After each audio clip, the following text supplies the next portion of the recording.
All right, now it's time to continue with the lectures. I know you're all massively thrilled about this, but we've got about 4 chapters left, and we're gonna proceed. Now we're gonna first start off with a couple of videos. Going to be the first video towards the media economics in the global marketplace. It has another name that I gave for the first part. We'll talk about the first part, and then the second part will come later within the week or so. So let's get started on how the economics of media works, ownership that we've talked about and touched upon a little bit. So this is where we're going to really start understanding of how it makes money and how the industry operates. All right, so let's get started. All right, now where are we kicking off with? We're kicking off with something all of you are very familiar with, Netflix. I'm sure every one of you, most of you, probably have a Netflix subscription or share with the family or friends. This is it has completely changed the way television and television viewing has become, what it has become. It used to be appointment television. You had to watch your show when it was on. Eventually, we had the wonderful invention of the VCR and VHS. And hey, you could record it on tape. That worked for a while. And then we had DVRs.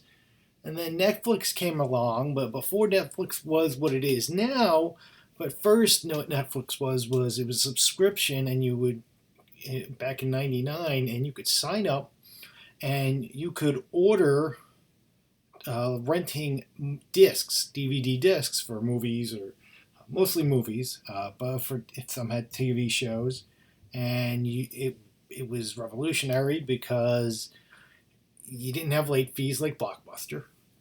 This is the main reason you don't know much about Blockbuster, because Blockbuster was this huge behemoth of a corporate entity. Everybody went on Friday nights and Saturday nights to go to Blockbuster to see what they could get. This changed that. There's no late fees. You get it back when you can get it. Yeah, there was some other parts of it that weren't all that wonderful, for the fact because you have to mail it back, even though postage was paid, but there was obviously you had to wait for it a little bit. So there was that time. But once they decided, hey, we got this internet thing, let's start streaming it. That's where everything changed. This is where they started getting rights to lots of different shows that they didn't have before. They started creating their own things eventually in 2013, and now there's things that everybody watches that you can't find anywhere else. So good news for you. This is one of the many new outlets that you might be able to produce, to get a job in, and so many different aspects. It can be advertising, it could be in journalism, or it could be in producing films or dramatic television shows or public relations, because it's its own huge multimedia conglomerate. And there's so many shows and so much content, and there's a chance that your content or something that you work on could be picked up with this wonderful new medium, which is also giving us Hulu, and we've got Amazon and all these other things out there that we've never had before, where they're now taking over the television production and film production, being recognized for their contributions and actually winning not only money wise, but also winning critical acclaim by doing good work. They've become a major player, and it's going the way that this is going to be the way television is. You look at cable now; they've adapted to that. They've created on demand at a moment's notice when you want to watch it. I can even get access Netflix, Hulu, or Amazon through my cable box right now. They just added Hulu. If you have a subscription and you have a login, it will automatically through your cable box, and I have one of those voice operated remotes. You can just say Netflix, and it will pop up not Netflix, and you can watch that there. So they're understanding that people are wanting lots of different choices. So you're looking at lots of money. You look at some of the numbers there. 2015, Netflix, they had about $6.8 billion, and that's even more now. They've got all these different memberships all across the globe, and they have completely changed what it means to be television and television viewing. Now, if we're going to look at the structure of how the industry works, you've heard of some of these terms, and there's three common parts when you're dealing with the media industry. We've talked about this before, and of how so few companies own so many different things across not only film and TV and radio and magazines and advertising and so many different forms, online stuff that it's we've but there are main structures that the media industry uses. The first one is monopoly. Basically, what this is one business. They dominate all production, distribution, everything. Whatever the industry is, they own everything. Now, we're going to talk about the history in a little bit, very, very soon. Starting from the late 19th century into the early 20th century, monopolies, trusts, antitrust laws have been have been brought about because they didn't feel it was a good representation and wasn't fair to be able to for new people to be able to create new things. They wanted innovation. They wanted to have a chance for people to have an ability to be able to come from nothing and work their way up, and they had some kind of good product or service or idea, that this person wouldn't get squashed by the big monopoly. And goes back and forth. How much control should the government have? What should they say? What's the competition level? But the monopoly is basically one company. They own all of it. AT&T, for the longest time, did that, and it was amazing that they were able to do for so long. So it's monopoly. That is when just one firm dominates the production and distribution in a particular industry. That seems important. Huh. Hint, hint, hint. Okay, next one, oligopoly. This is when you have a handful of companies that own an industry. It's not just one, but you have a handful, and they basically set the tone. They get all the profits. They dominate with voices. I would say that we're probably in very much an oligopoly in media right now. So it's not monopoly. We're just one. You just have a handful of companies that own basically every aspect of an industry. They dominate that industry. Then you have a limited competition. Lots of producers, lots of sellers, but you only have a handful of products within each of those particular category. So it's very limited. It's popular, but it's that specific good or service or whatever the thing is. There's only a few that really do that, produce that. So that's where it's not necessarily because they dominate. It's just it's not. It's a limited. It's a limited amount. Lots of companies that do it, but there's only a few products that fall within that. And here we see when we're specifically talking about the media, and here's a breakdown of those different forms. First, you got your monopoly. We talked about one company. They dominate not only the production, the creation of it, but the distribution of how it's getting out there. Happening, like I said, AT&T with the telephone business until the 1980s. Then it got broken up into what were called baby bells. I think it was Mid-Atlantic, Bell Mid-Atlantic. I was up in New York. It was called 9X. So they that broke all the bunch of the companies up in around the country. They had their own regional uh, ownership. That so AT&T had to break that up. Basically, when Edison, when he started doing some films, remember he was one of the major creators of that. So it was just because it was him. You know, he not everybody had it, and then others popped up. But for a little while there, he dominated production and distribution. Goes to Microsoft.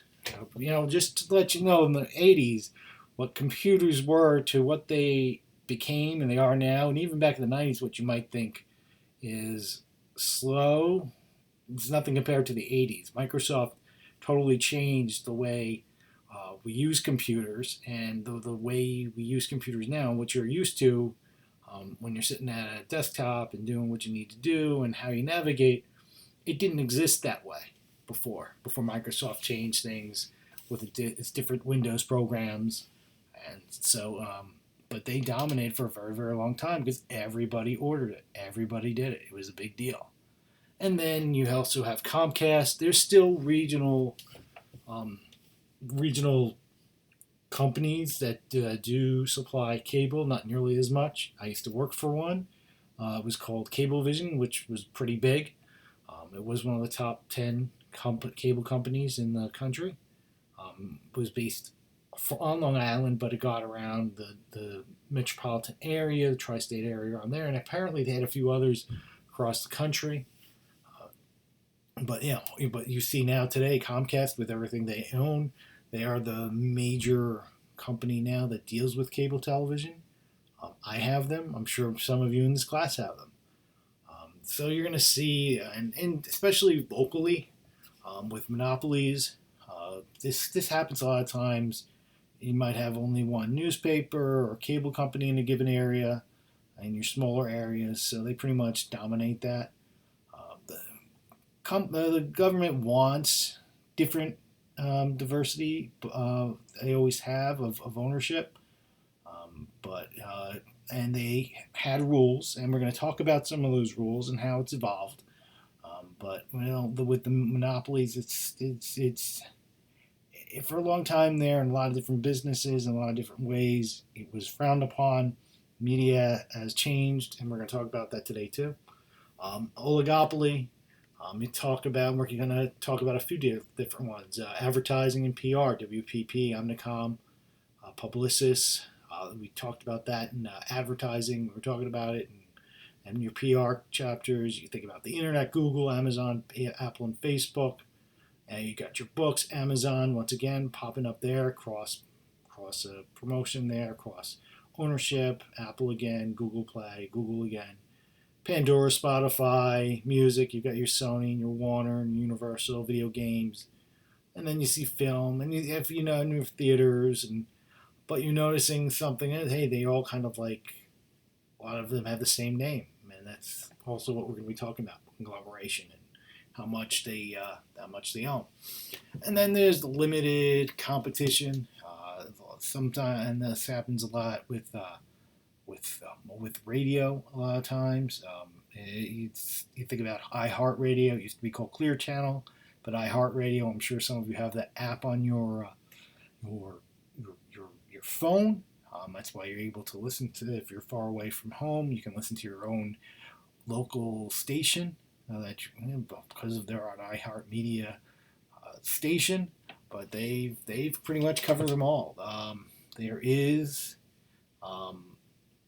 it is what they call monopolistic competition. There's only a limited amount. I was going to say, like it says here, closed commercial broadcast radio is a difficult market to enter. Yeah, you need an FCC license and you need a lot of money. They only play a few formats, so it's been changing. But now with the internet, with podcasts, that is changing. But if you think about it, iHeartMedia has gotten into that aspect too, because it's been their thing, radio, and it's basically internet radio of sorts. So you've got that. All right. So as we're talking about media and how they make money, there's a couple different ways they make money. And when you think about the media companies, originally you think TV, radio stations, but I mean with all these different media companies with books and print and radio and television and streaming and online, you look at it. There's different ways to make money. First, the way they make money is what's called direct payment. This is when you buy a book or a song or a game or movie or newspaper, magazine.